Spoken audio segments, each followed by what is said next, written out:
Hey there and welcome to the UNILAD Gaming Weekly News Roundup, the best place to be for all the biggest gaming news of the week. We start this week with a bit of a PSA. If you're planning on downloading Red Dead Redemption 2 for Xbox One or PS4, then you might want to think about preloading, or at least downloading on launch day before you head off to work or school. Not that you should be playing Red Dead if you're still at school. Just saying. Yep, it turns out the install size for Rockstar's anticipated Western romp is an eye-wateringly chunky 105 gigabytes. This was spotted by Rockstar Intel, who noticed a listing for a Red Dead PS4 Pro bundle on Target, displaying the file size. There's no getting around the fact that this is a huge install, and if your internet is anything like mine, you're going to be in for a hell of a wait come launch day. Still, a big install size hopefully means a big game, you know what I'm saying? Of course, it's probably all those weighty, realistic horse testicle physics that contribute to the overall size of the install. We think that this makes it well worth it in the long run. Balls. That's not all though, you crusty cowboys. The Target listing also revealed that the Red Dead Online mode will support 32 players, which is incredible compared to GTA Online, which supports a pathetic 30 players. Finally, those extra 2 friends you didn't quite like enough to invite to play GTA Online can join in when Red Dead Online's public beta arrives in November, 1 month after the main game launches.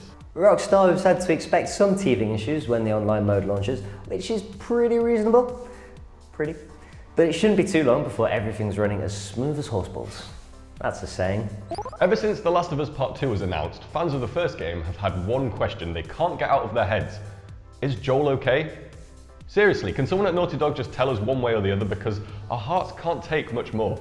Obviously, Naughty Dog have deliberately held back this info because they want to surprise us when the game comes out. Not just because they hate us, but that hasn't made the lack of info on Joel's general well-being any less distressing. He's been glimpsed and briefly mentioned in 2 of the 3 trailers for the game so far. But we've now had our best look at him yet, thanks to a moody new poster shared by Naughty Dog during Outbreak Day.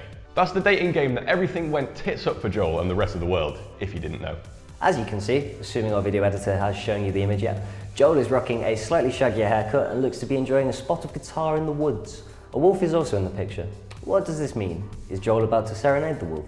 The exact nature of their relationship is still revealing itself at this time. Now, a poster is hardly confirmation that Joel is alive and kicking, and even if he is, we wouldn't put money on him making it out of The Last of Us Part 2 in one piece. I don't know if you've noticed, but these are not happy games. Nope.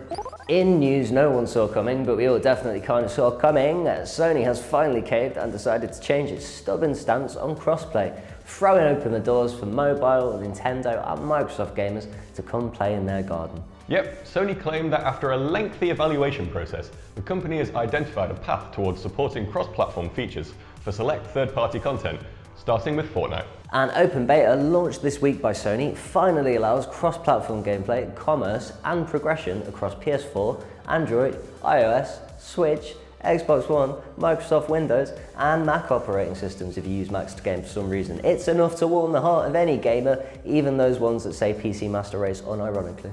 Sony confirmed they see the beta as an opportunity to conduct a thorough test before they bring cross-platform play to other titles. Given Sony refused to budge on the idea for so long, it makes sense that they're going to be extra cautious about this, now that they've allowed it. With that in mind, everyone make sure you're playing nice out there. We don't want Sony to take this away because an Xbox user called the PS4 gamer a poo-poo head over a game of Fortnite. Obviously, worse things than poo-poo head tend to be said on the internet, but this is a family show. Meanwhile, Epic Games have confirmed that they're working on a way to unify any accounts for gamers who have had to set up new profiles so that they could play Fortnite away from their PS4. So it's good news all round. That's all the news we got for this week. As always, let us know your thoughts in the comments and be sure to subscribe to UNILAD Gaming for more lovely gaming content. And hit that bell for notifications, please. Bye.